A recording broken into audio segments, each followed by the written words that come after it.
This channel does not promote any violent, harmful, or illegal activities. All content provided by this channel is meant for an educational purpose only. এই মুহূর্তে আমাদের মালদার দিকে নজর রাখতেই হবে, তার কারণ মোথাবাড়িতে ধরপাকড় জারি পুলিশের। আতঙ্কে পুরুষ শূন্য গ্রাম, ধরপাকড়ে পুলিশকে বাধা দিতে সামনে সারিতে মহিলারা, গলিতে গলিতে মোতায়েন পুলিশ, কেন্দ্রীয় বাহিনী। এই মুহূর্তে সরাসরি ছবিটা দেখব, আমাদের প্রতিনিধি শুভতোষ রয়েছেন আমাদের সঙ্গে। শুভতোষ, হ্যাঁ দেখো, মোথাবাড়িতে এই মুহূর্তে ধরপাকড় শুরু হয়েছে, গত কয়েকদিন থেকে শুরু করা হয়েছে, কিন্তু এবার সাদা পোশাকে পুলিশ নেমেছে। সাদা পোশাকে কীরকম? সাদা পোশাকে বাইক নিয়ে ঢুকে যাচ্ছে ভেতরে, এবং যেহেতু অধিকাংশ পরিবারের যারা পুরুষ তারা অন্যত্র লুকিয়ে রয়েছে, এবং যারা সেই সময় বিক্ষোভে সামিল ছিল, সেই অশান্তির মধ্যে সামিল ছিল, সেই গাড়ির পেছনে যারা ধাওয়া করেছিল, তাদের মধ্যে অধিকাংশ কিন্তু এলাকা ছেড়ে দিয়েছে, অন্যত্র লুকিয়ে আছে। ফলে এবার পুলিশ যেটা করছে যে বাইকে নিয়ে, সেই বাইকে করে সাদা পোশাকে আম পাবলিকের মতো, সাধারণ মানুষের মতো সেই বাইকে করে সেই গলিতে গলিতে ঢুকে যাচ্ছে, এবং ঢুকে গিয়ে সেই ঘরে ঢুকে বা যেখানে লুকিয়ে রয়েছে সেখান থেকে তাদেরকে কিন্তু ধরে নিয়ে আসছে। এবং এই ছবি আমরা দেখাচ্ছি, ইতিমধ্যেই কয়েকজনকে এরকমভাবে আটক করা হয়েছে। আর সেই সময় কিন্তু এক বা একাধিক মহিলা তারা কিন্তু বাধা দিচ্ছে, মহিলাদেরকে সামনে রেখে দেওয়া হচ্ছে চালাকির সাথে। এবং যখন সেই পুলিশকর্মী বা অফিসার যারা তখন ধরতে যাচ্ছে, তখন সেই বাইকটাকে ধরে থেকে তাদেরকে নামানোর চেষ্টা করা হচ্ছে। যখন তাদেরকে ধরে নিয়ে গিয়ে, আটক করে নিয়ে গিয়ে গাড়িতে তোলা হচ্ছে, তখন সেই পুলিশের পরে পুলিশের হাত ধরে টানাটানি, যার জামা ধরে টানাটানি ইত্যাদি করা হচ্ছে। এবং সেই ছবি আমাদের কাছে আছে, এবং দেখা যাচ্ছে বিভিন্নভাবে তাদেরকে কিন্তু বাধা দেওয়া হচ্ছে। আর তবে 40 জন বিএলওকে তলব করা হয়েছিল, 22 জন হাজিরা দিয়েছেন, 18 জন বিএলও গড় হাজির। আমার প্রশ্ন হচ্ছে, কেন এনআইএ এর ডাকে এই বিএলওরা কেন গড় হাজির? সেটাই তো সব থেকে বড় প্রশ্ন। আর এখানেই তো ষড়যন্ত্রের একটা গন্ধ খুঁজে পাচ্ছে, যেহেতু প্রথম থেকেই বিভিন্ন যে ঘটনাগুলো হয়েছে পর্যায়ক্রমে, সেই ঘটনাগুলো যখনই সামনে আসছে, তাতে এটা স্পষ্ট হয়ে যাচ্ছে এটা একটা রীতিমতো ষড়যন্ত্র। ওই পাইলট কারের অ্যাক্সিডেন্ট, সেটাও অ্যাক্সিডেন্ট নয়, সেখানেও হামলা চালানো হয়েছিল। এরপরে এরই প্রেক্ষিতে 40 জন বিএলওকে ডাকা হয়, এনআইএর আধিকারিকরা 40 জন বিএলও যারা সেই বিডিও অফিসের আন্ডারে কাজ করছিলেন, এবং সেই বিডিও অফিস, সেই ব্লক অফিস, সেই কালিয়াচক 2 নম্বর ব্লক অফিসের অধীনে ওরা জানতে চাইছেন মূলত যে কাদের নাম ভোটার তালিকায় নেই। সঙ্গে থাকো, একেবারে দর্শকদের ঠিক সেই ছবিটা দেখাচ্ছি।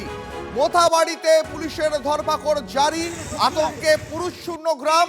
ধরপাকড়ে পুলিশকে বাধা দিতে স্ট্র্যাটেজি নেওয়া হচ্ছে রীতিমতো, মহিলাদের সামনের দিকে গিয়ে দেওয়া হচ্ছে যাতে মহিলারা বাধা দিতে পারে পুলিশকে। আরো একবার সেই এক্সক্লুসিভ ছবি দেখাচ্ছে টিভি9 বাংলা। আজকের প্রেস কর্নারের সব থেকে বড় ব্রেকিং ছবিটা দেখুন, গলিতে গলিতে মোতায়েন পুলিশ, কেন্দ্রীয় বাহিনী, কিন্তু এখনো পর্যন্ত যা খবর আমরা পাচ্ছি, ধরপাকড়ে বাধা দেওয়ার জন্য মহিলাদের ব্যবহার করা হচ্ছে, সামনের সারিতে গিয়ে দেওয়া হচ্ছে। দেখুন আরো একবার।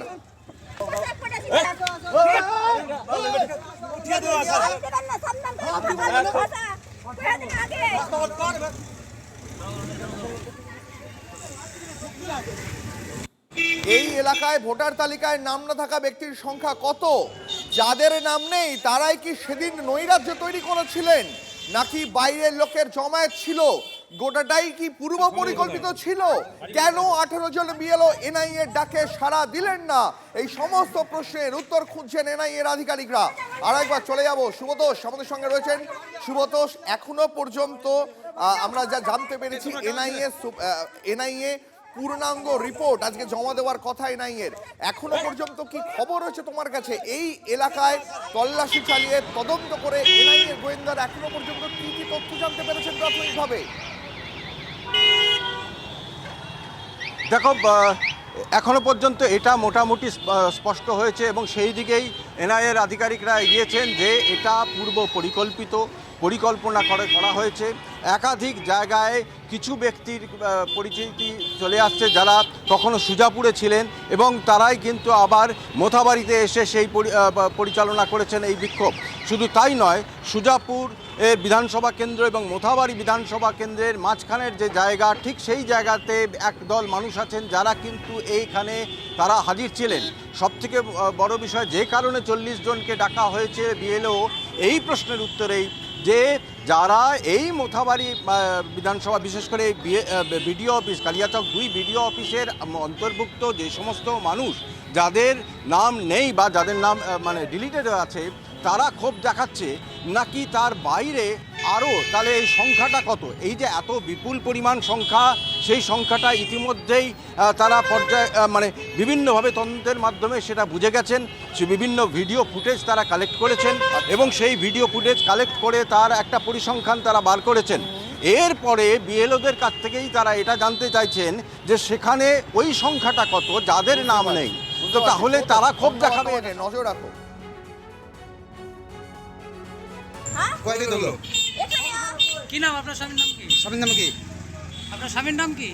আমার স্বামীর নাম ইসরাজুল, আমার ভাই আছে একটা হোসেন শেখ। ওই পথ অবরোধের দিন ছিল আপনার স্বামী? না ছিল না, আমরা বাইরে থেকে এসেছে। ও তাহলে কেমনি ধরুন লো? হ্যাঁ এমনি ধরেছে এটা, আমরা হাত করছেন স্যার, আমরা ধরলাম একা। সুপ্রিম কোর্টে কালিয়াচক নিয়ে অনুসন্ধান রিপোর্ট জমা দিতে চলেছে এনআইএ। সুপ্রিম কোর্টে 3 ভাগে মোথাবাড়ির ঘটনার রিপোর্ট দিতে চলেছে এনআইএ। প্রথম 10 থেকে 15 পাতার বিস্তারিত রিপোর্ট থাকবে, তারপর সময় উল্লেখ করে ঘটনাক্রম লেখা থাকবে, একেবারে তৃতীয় ভাগে আক্রান্ত বিচারকদের বয়ান লেখা থাকবে। আমাদের প্রতিনিধি সুপ্রিয় এই মুহূর্তে রয়েছেন আমাদের সঙ্গে সরাসরি। সুপ্রিয়, সুপ্রিম কোর্টে যে অনুসন্ধান রিপোর্ট এনআইএ জমা দিতে চলেছে, সেখানে প্রাথমিকভাবে কোন কোন তথ্যগুলো সামনের সারিতে একেবারে উপরের দিকে উঠে আসছে? দেখো, মূল যে বিষয় সেটা হচ্ছে যে কেন এই হামলা বা জুডিশিয়াল অফিসার বা যে বিচারকরা সেদিন কাজ করছিলেন বিডিও অফিসে তাদেরকে কেন আটকে রাখা হলো, বা দুপুর থেকে দীর্ঘ বেশ কয়েক ঘন্টা রাত পর্যন্ত আটকে থাকার পর তাদেরকে কেন্দ্রীয় বাহিনী পৌঁছে যখন উদ্ধার করে নিয়ে যাচ্ছে, সেই সময়েও কিন্তু দফায় দফায় তাদের গাড়ি।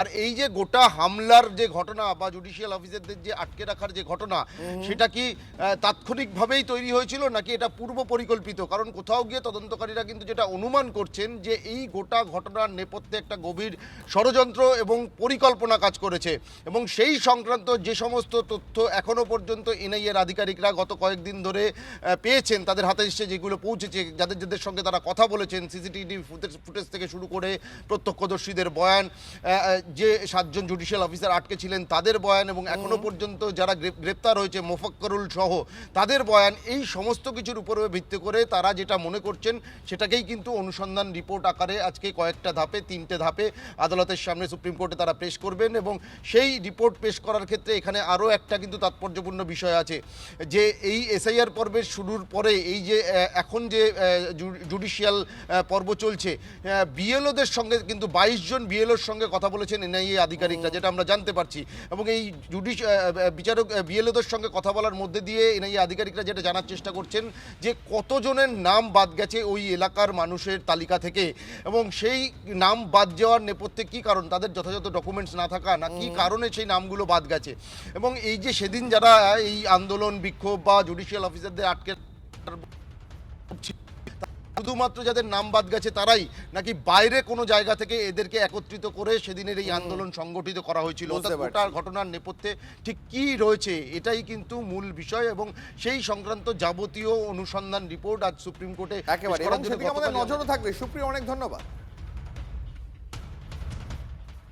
এনআইএ তদন্ত হচ্ছে। একদিন যেটা সবাই চাইছিল যে ওই এলাকাটা মোথাবাড়ি থেকে সুজাপুর থেকে কালিয়াচক পুরোটা উপদ্রুত এলাকা, আইন শৃঙ্খলাহীন, আর এগুলো দেখিয়ে মমতা ব্যানার্জি একদিন ভোট নিয়েছেন ওদেরকে ছুট দিয়ে। যারা উৎপাত করতো তারা একদিন তার আশেপাশে ঘুরে বেড়াতো, সেই ডকুমেন্টস পাওয়া যাচ্ছে। তো সব এখন পরিষ্কার হবে, আর অপেক্ষা করুন। আদালতও আছে, নির্বাচন কমিশনও আছে, এনআইএও লেগেছে। এইখান থেকে সারা দেশে যে অশান্তি হয়, এইটা হচ্ছে তার যাতায়াতের রাস্তা, এবার সেটা বন্ধ হবে। এনআইএ অফিসাররা অনেক দক্ষ অফিসার আছেন, কিন্তু বিজেপির স্বার্থে তাদের লিখতে হচ্ছে, কাজ করতে হচ্ছে। এখন এজেন্সিগুলো যাই রিপোর্ট দেবে, যাই ডাকবে, সবটাই হচ্ছে বিজেপির রাজনৈতিক স্বার্থ চরিতার্থ করতে। ভোটের সময় তারা বিজেপির কথা মানতে বাধ্য হবেন, তার আলাদা কোনো তাৎপর্য নেই।